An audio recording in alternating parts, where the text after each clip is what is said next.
February 23rd, Sunday, at Dinah's. I got moved to this room yesterday because my other room was failing Wi-Fi and the shower splurged black sludge from backup of pipes, and I couldn't transfer my phone, so they gave me this room, which is beautifully on the lagoon and is actually right next to a stunning bamboo forest tree.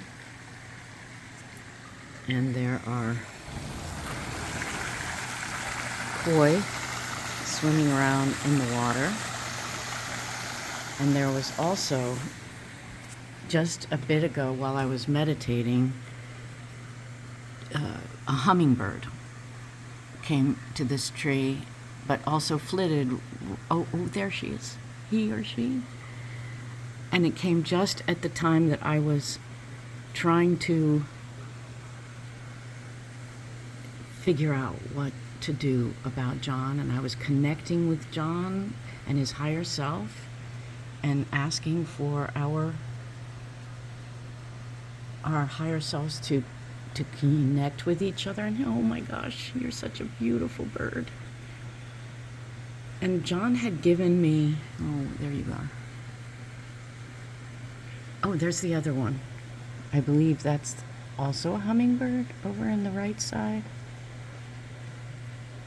Oh my gosh, green belly. I hope you can see this on the camera.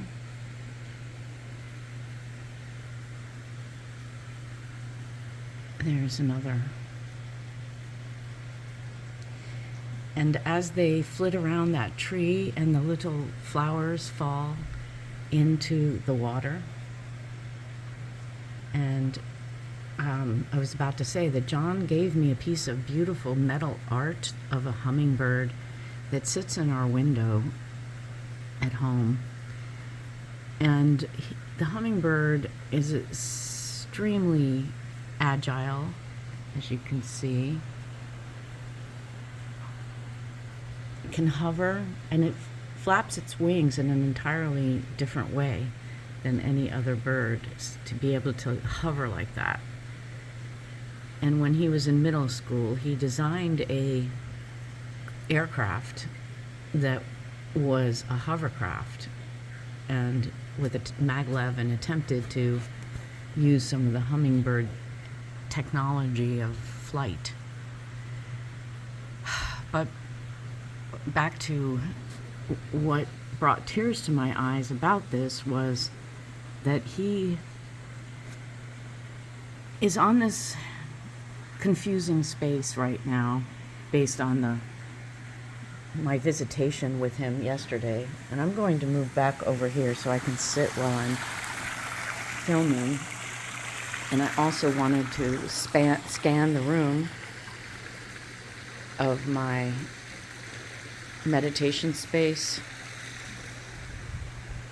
And this is a special treat too, a fireplace that actually gives out heat.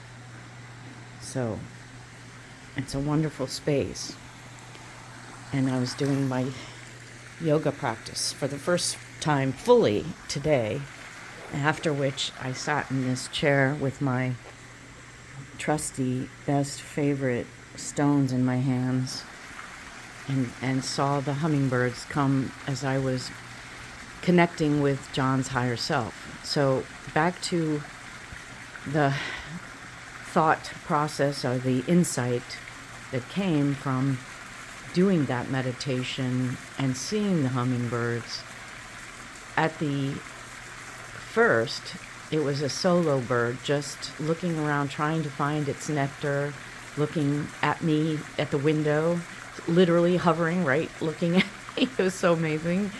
And then after a while, the other one came and they played together and then flew off above the roof line.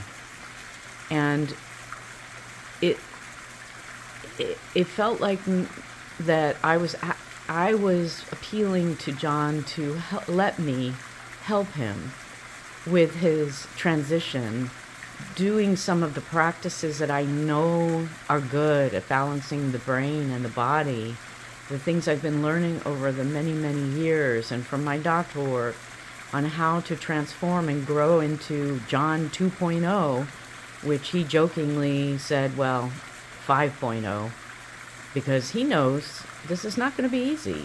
It's going to be several iterations of making mistakes, which we all do. But what I was really praying for is his clarity around what his next step might look like. And for example, last night or yesterday afternoon when I visited him, he was still talking about how he's going to go back to work, but he doesn't have an apartment and it costs $3,000 or more to live there as a single apartment. And I'm like, well, first of all, let's not think about that at the moment. We need to get you into another program out of here and where you can think straight and you can get the therapy that you need. So he agreed on that. But at the same time, I felt he hadn't... Oh, and talking about Viktor Frankl, the book he read on the meaning or finding meaning in life. And I said, how was that? That was the only book he's read that I've given him about personal development. And he thoughtfully said, well, it's really hard at the beginning with the Holocaust story, but at the end, it got better. And I'm like, well, what's your takeaway? And he said, after a moment of thought, that finding meaning is serving another person or people. And I said, what do you think about that? You think you can do that too? And he thought, it's like, I guess so. And I specifically said beyond one person, like beyond putting all your eggs in an Olivia basket again, but thinking about the future of sharing his gifts. And we talked about a few ways that could happen through podcasting, through music, through going, back to school for mental health and therapy. And I think he definitely recognizes, and all the conversations I've had with him, that he definitely needs another step, that going back to corporate America wasn't gonna cut it, and there were other more creative, innovative ways to make a living that are gonna be more fun. So this is probably the third or fourth time we've talked about that, but I feel like he's finally gonna make the turn, but he needs some time to get clear of his mind and his body, and he has to get good deep sleep and good caring people. So as I was sitting here praying for Kimmy and Corey, and yes, even Yasmin, to get their compassion together, and Maxine was a gift yesterday. She was the person helping visitors, and she just said beautiful things about John and how much she loved him. And this was the first person I've dealt with there that truly I felt cared what happened to John. And it opened my heart so much with hope.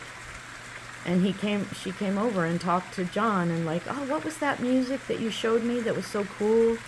And anyway, she's like, your mom's great, and we're gonna, you have such a future ahead of you. So we have an advocate in her. And so I will also say that I think I'm ready to talk with my college friends, the Front Porch Gang, which we have a call this morning at 11:30 if it's happening. And that Nancy, my roommate, Nancy Farrell Getter, is a social worker, and I feel like I am ready to talk with her about what I'm going through and how to get help. And then also to talk with the family later today on our family monthly call at 1. And finally be able to be honest about that and see if any of the other offspring are having similar mental health challenges with this. John's not alone. And then third was yesterday I was able to write to the ladies of the lake to share that I can use their moral prayers and support as we're trying to move through a tricky time with John. And they unconditionally sent love and support. And I really appreciated that. And I know Mike is suffering, being there by himself without kind of moral support from me and physical hugs. But he isn't quite ready to be a coach for John. He wants me to be the one to talk to John because I can cheer him up and give him hope, whereas Mike is in a place of hopelessness and financial ruin and anger at Olivia and himself and ourself for not doing something sooner.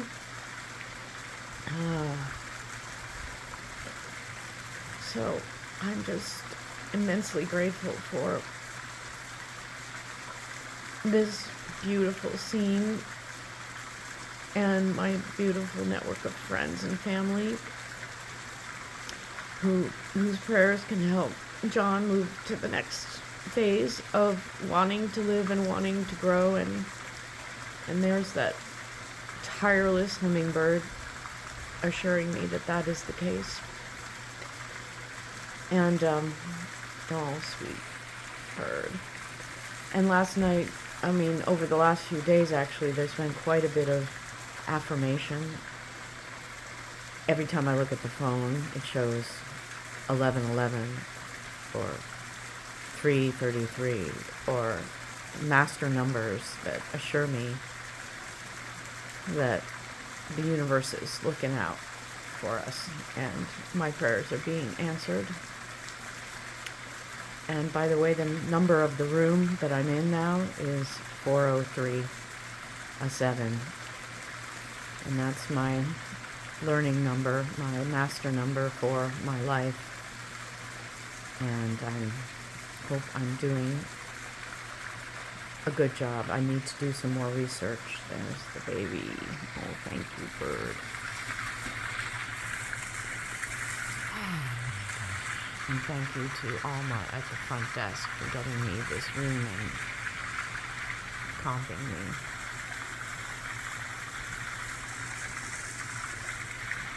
Oh man, I could just sit here all day watching this bird. But I'll wrap up now.